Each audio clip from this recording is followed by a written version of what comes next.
And I was behind, it was huge, but the education, so when we're able to rattle things off, it's just because, oh, I got a courtesy session, I listened to what he said last week, or I got one Picasso session, or I got on, the different educators that we have, and when I take these educators, they're like, this is what they do, they do the research, and then we don't have to do the research, they come back and just tell us this, that, and the third, and here's why.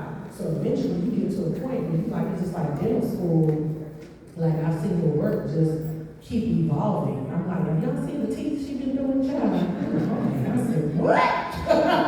Miracles, but you had training through other people that were already doing it, and you were able to bring it back and implement it and make beauty. And that's really what we're doing. We're able to get education from educators and then come back and end up making a really wonderful portfolio because of that. I want to also say this before your next question, is that it's worth your time. I know that a lot of us are busy. We have a lot going on. We're moms, we're wives, we're operating multiple businesses at very high levels. But I equate the amount of time that I put into it to the amount of time that I spend on social. And with the software, a lot of times we're copying and pasting. So just imagine if you can copy and paste Jewel. Just imagine if she sent you a text message and told you a particular move to make in the market. You didn't know why in the beginning, but you trust her acumen in this space, and you just say, okay, I'm gonna just do it. And all it really required of you is to copy and paste. I think that part is incredibly important to our community, because most of us feel like, I gotta learn Japanese geometry to pull this off. I gotta look at a bunch of lines, charts, and graphs. I don't know about it. Anybody up here looking at lines, charts, and graphs every day? Wanda, do you look at the charts? Because you might, I don't know. That's why. I look at where Bitcoin's at every day. Not looking where it's at. I'm talking about getting into like Curtis Cobain type work with Fibonacci's and supporting. Like, we're not doing that. Like, I'm just saying, we don't do what people think we do. I think initially when people hear about trading inside this space, they think that we are the ones going into these markets and assessing everything. I trust the platform. I trust the software. So I'm not doing none of that. When they say go, I'm on your mark. You see what I'm saying? I'm in position right now because I know that something is about to be when that shotgun fire, we in the market. So for me as a mom, I'm not spending that much time, doing what you guys probably think that we're doing. We're literally taking these notifications and we're entering into the market. So for number one, it's worth the time, but the type of time we talk about, maybe 20 minutes a day? Maybe 20 minutes a day. And some of the time that you're spending on social scrolling, like now with HFX, I mean, people if you're making some money in minutes up here, just take some more. HFX so sexy, it did send Dr. Jewel down for a little minute. We started, look at that. Hold on. They're making these, we talking about 5-figure days. So we like, okay, at this point, let's just sit down, rub each other backs, give each other some warm and fuzzies, right? Because we all need exactly what you need that you think we got. We are at a further pace, but we get where you are, and I promise you, when you get on the inside, it's completely different in your reality. Yeah, and I just want to say our educators are the best. Anybody in here making money from a 3-minute bag? You just go in, and they call the trade, you just click, copy and paste, follow the leader. Follow the leader. Yeah, that's amazing. So I don't know if this is a good question or not, but when you say call the trade, so if I call my stockbroker, would there be a 10% So you'll get a broker, you get to do it yourself from your phone, from your laptop. So you can go on the platform, right? There'll be different currency pairs. They'll call out the pair, and you buy or sell, call or click. And so you just click the button. It's literally a click of the button. I think what she said is cute though. You heard what she said? Does she pick up the phone and call her broker? So that's how it used to be. Right? So that's how it used to be. Technology has advanced so much. When we say Dr. Jewel gonna send you a text, imagine that it's not gonna really be her, right? But you'll have access to an app, and the app is gonna notify you, buy Bitcoin USD. And I don't care what you're doing, that alert becomes so sexy and attractive because you realize that's a money alert right here. That's like when I say, baby, I got some money for you right now, baby. You see what I'm saying? So it don't matter if we're in a conversation, we could all be talking, there's gonna be a silent pause for about 60 seconds.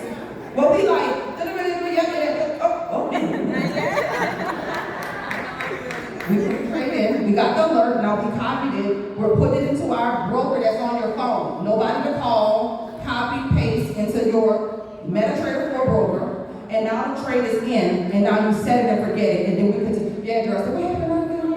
And we continue our conversation. Wow. Yes. All day, but this is the last question I'm gonna ask you.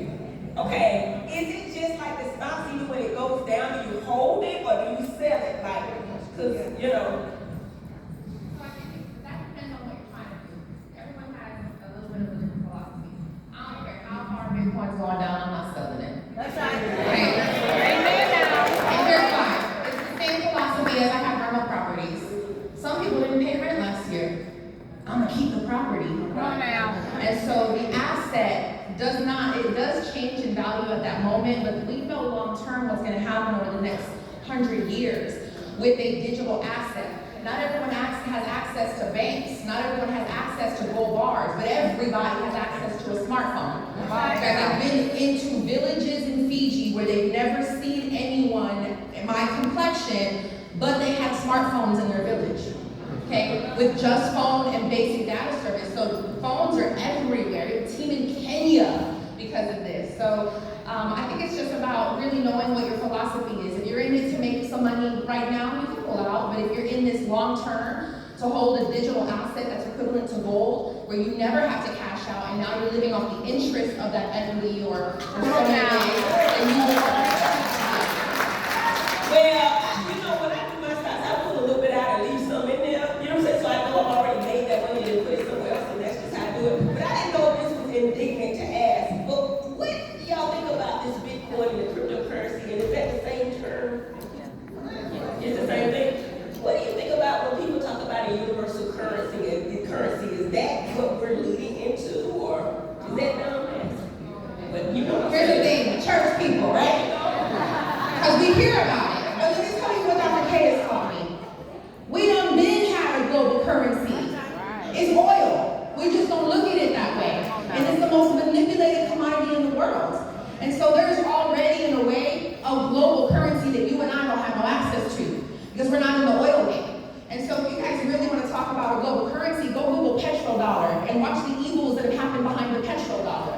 That's not happening with cryptocurrency. Cryptocurrency really has, to be honest, comparatively speaking, it's way more innocent and it can't be as manipulated. So when we talk to church folks, this is a question that comes up a lot. Come on, anyone got this question? Oh, that's the global dollar. That's what the Bible talk about. But they literally can't point out a scripture. Come on now.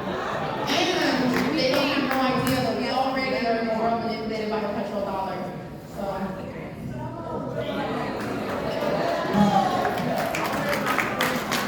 love that. I love the innocence in the question. I love the innocence in the question. And you know, the truth is, this is really the people's currency. And it's really designed to solve a problem of not just inflation, but poverty. And this is, yes, y'all give that a round of applause. Yeah. The biggest thing though, Dr. Heavenly, is that we would not be this astute in this conversation if it wasn't for the Academy. It's not because we're spending so many hours doing research on our own. It's because we have access to a collection of people who are doing hours individually that we have access to, and we're able to know a lot of this information before it comes out. And so, I don't know about you guys, but we live a pretty good life off this Bitcoin money.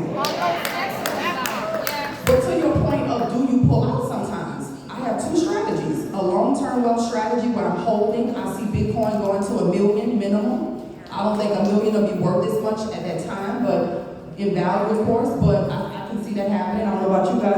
Bitcoin to $1 million, anybody? Bitcoin to $1 million? What you think, Curtis?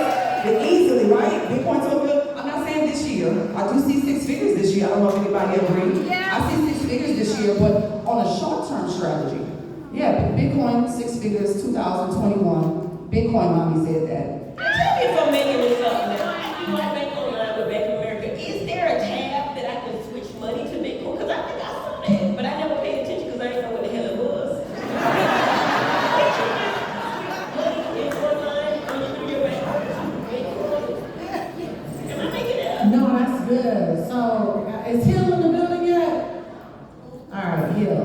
So basically, she She said she thought she saw a tab on Bank of America where she could switch her money to Bitcoin. So what you might have saw is like on Cash App, they ask you to link an account to your Cash App that you want to, that account to buy Bitcoin. So let's just say you have an account that ends in 111, right? Like a debit card. They'll say, okay, put this debit card on, you type it in, and money will automatically be pulled to pay for it. But you can't buy Bitcoin from a traditional bank. It has to be what we call decentralized banking, that's not controlled by the government, which is one of the reasons we've had so much resistance and stuff in crypto, because it's something that they cannot control. So all Bitcoin has to, it can be bought through things like Cash App, Coinbase, and now of course y'all know Black Wall Street, which is owned by Hill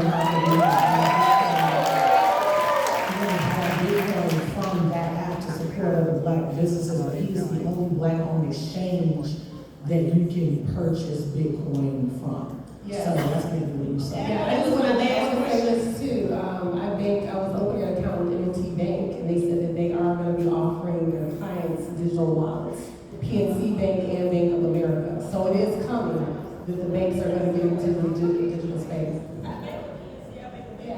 Yep. Yes. Amazon I did. can say it's even happening. You guys remember we talked about this on Queens of Cryptocurrency on Clubhouse last year, in the 2020, if I'm not mistaken. It was a gentleman on Carl's team who worked at Bank of America who got a notice. And it notified all of the employees that all of the customers of the banks were going to be transitioning to a digital wallet. So you guys may be seeing this verbiage. And then we realized that it wasn't just Bank of America, but it was all banks in America that was preparing. And the interesting thing about that is you don't need them to be a middleman for you. See, that's the difference. See, you're going to do it because you want to or because you have to. If you want to do it, you're going to do it as an early adopter and get in with us and start moving. When you have to is because of how the world changed when debit cards were Exactly. introduced. My mama was skeptical about that as well. She was real suspicious about anything new. So that means that we were suspicious. Wait a minute now, I don't know if I want to do that. Why is my money going to be on plastic? What am I gonna, like that was a new reality. So we're at the beginning of a brand new era with this. And so you're going to do it because you want to now or because you have to when all the banks are transitioning you and it won't be as beneficial for the masses. Right.